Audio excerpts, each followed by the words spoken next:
So hello and welcome my dear friends. तो आज हम बात करने वाले हैं कि भाई पढ़ाई में काफ़ी सारी दिक्कतें आती हैं, तो उन दिक्कतों को कैसे हटाएं।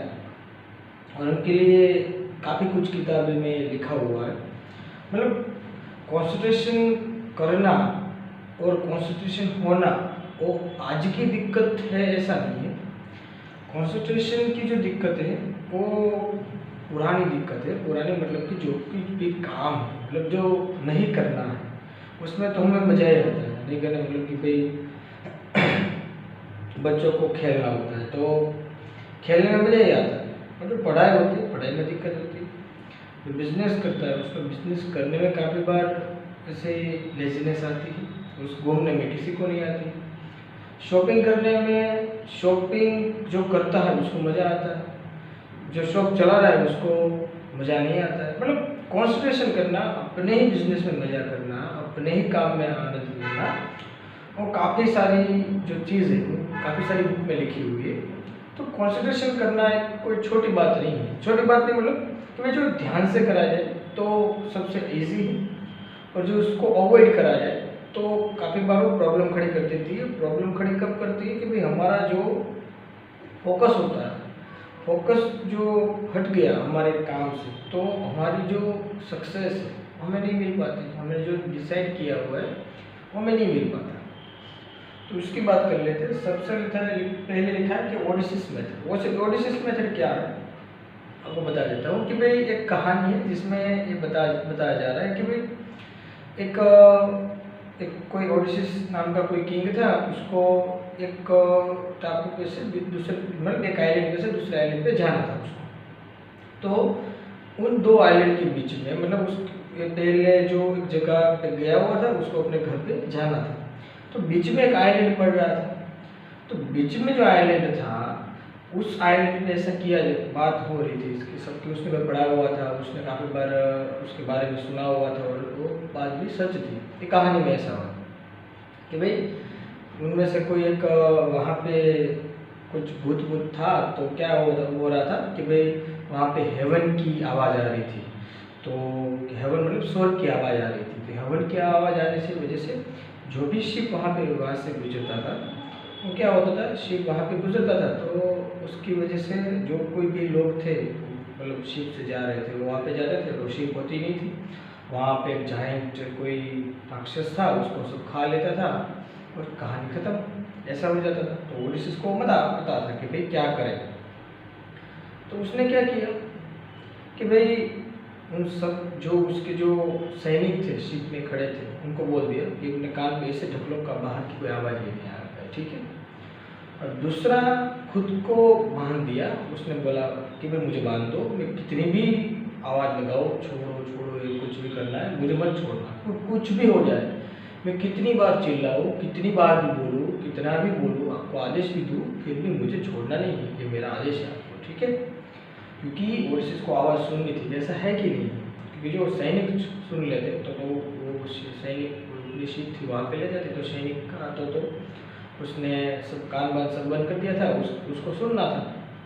उसने क्या किया कि जो शिप में बड़े से पिलर आते बीच में उसको बांध दिया, और ओडिसिस ने वो आवाज़ सुनी भी, और वहाँ से उसने कुछ किया तो नहीं, मतलब उसको सुनने वाला तो कोई था नहीं। तो धीरे धीरे करके वो अपनी शिप अपने घर पे ले गया। मतलब क्या हुआ कि भाई नॉन डिस्ट्रैक्ट फ्रॉम डिस्ट्रैक्टर, मतलब अपने जो डिस्ट्रैक्टर है, मतलब कि जो हमें डिस्ट्रैक्ट करते हैं, मतलब मानो कि फ़ोन हो गया, काफ़ी बार कुछ काम बिना काम के कोई हमने यूट्यूब खोल लिया, ऐसा सब कुछ है, वो डिस्ट्रैक्टर है। मतलब पढ़ाई है तो हमें पता है कि भाई हमें पढ़ाई करनी, तो डिस्ट्रैक्शन के डिस्ट्रैक्ट क्यों, मतलब कि हमें पता है कुआ है तो क्यों गिरे इसमें।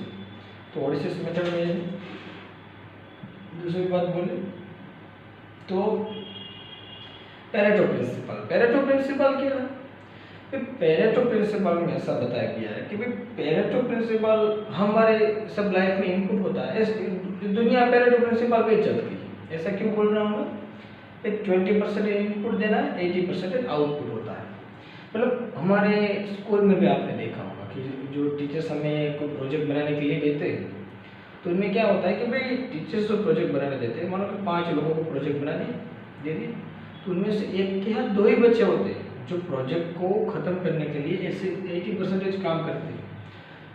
20% मतलब 20% जो काम 20% बच्चे वो 80% काम करते हैं, और जो बाकी बचे 80% और 20% खत्म करते हैं। मतलब कि क्या हुआ कि भाई जो ज़्यादा काम है वो 20% ही खत्म करते हैं, मतलब 20% लोग ही वो काम खत्म करते हैं।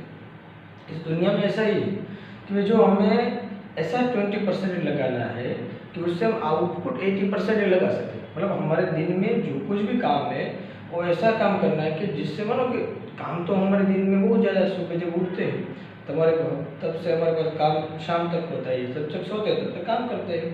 तो उनमें से 20% काम ऐसा निकालो कि हमारा दिन का 80% काम पहले ही खत्म हो जाए।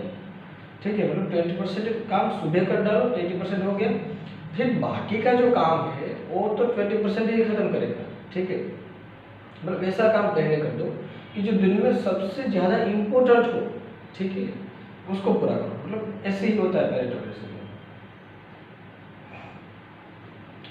Space repetition. स्पेस रिपीटेशन क्या है? स्पेस रिपीटेशन में ऐसा होता है कि भाई मानो कि हमारी पढ़ाई कर ली, हमने पढ़ाई तो करी, हमें पढ़ाई पहले बताया कि पढ़ाई करो, डिस्ट्रैक्ट मत हो, तो हमने पढ़ाई कर ली और काफ़ी सारे हमारा जो इम्पोर्टेंट काम है उसको ही हम कर रहे हैं। तो तीसरी बात है कि भाई क्या करो, अभी जो पढ़ाई की शुरुआत, छोटे बच्चे हो आप, 8वीं 10वीं क्लास में पढ़ रहे हो, 6ठी क्लास में पढ़ रहे हो, 12वीं क्लास में पढ़ रहे हो, तो क्या करो, 25 मिनट तक पढ़ो, 5 मिनट रेस्ट करो। और रेस्ट करने में भी ध्यान रखो कि रेस्ट कैसे करना है। ऐसा रेस्ट नहीं करना कि चलो बैठ ही गए, थोड़ी बहुत क्या यहाँ से यहाँ घूम लिए, क्या कुछ कचर पचर खा लिया। खाना भी मतलब थोड़ा ही खाना है, ऐसे नहीं कि भाई खाने के लिए अगले 25 मिनट वेस्ट कर दें। ठीक है, और क्या होता है काफ़ी बार हम शाम को जब रात को हमारी किसी को लगता है कि रात को पढ़े या दिन को पढ़े, तो मेरी मानना है कि रात को पढ़े, मतलब सुबह उठ के पहले पढ़े। तो रात को नहीं पढ़े, सुबह उठ के पढ़े। सुबह उठ के क्यों पढ़े? इसकी वजह से ये शाम एक नॉर्मल सा साइंस है। नॉर्मल कौन सा साइंस है कि सुबह आपको कोई डिस्टर्ब नहीं करने वाला, पहली बात तो ये।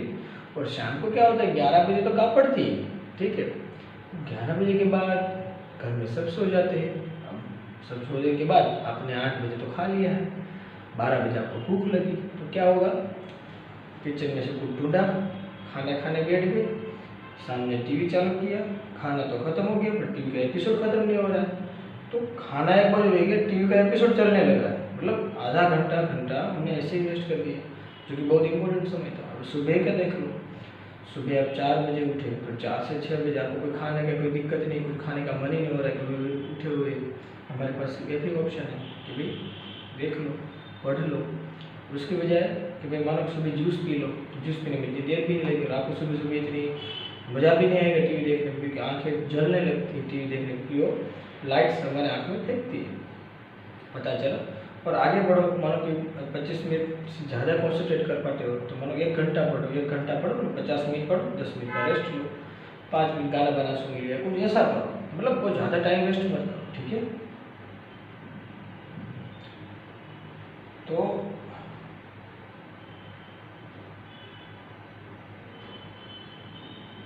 अभी क्या होता है कि हमने 3 मेथड देखी, इन 3 मेथड को अपनी लाइफ में फॉलो करो, और मतलब एक दिन तो ऐसा पसार करो ही, मतलब एक दिन तो ऐसा बनाओ कि भाई इन सारे मेथडों को लगाते हैं।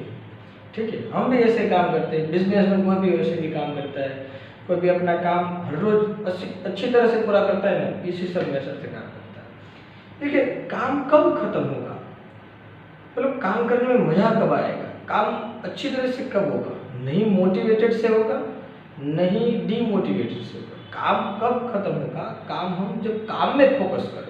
ठीक, आप भी एक रियलाइज करोगे कि मोटिवेटेड होने से कुछ इतना बड़ा काम नहीं होता है, डीमोटिवेटेड से काम इतना खराब भी नहीं होता। काम अच्छा कब होता है, ये काम हम फोकस से करें, मतलब उसमें ही काम लगे हुए तो काम अच्छे से होगा। ठीक है, थैंक यू वेरी मच।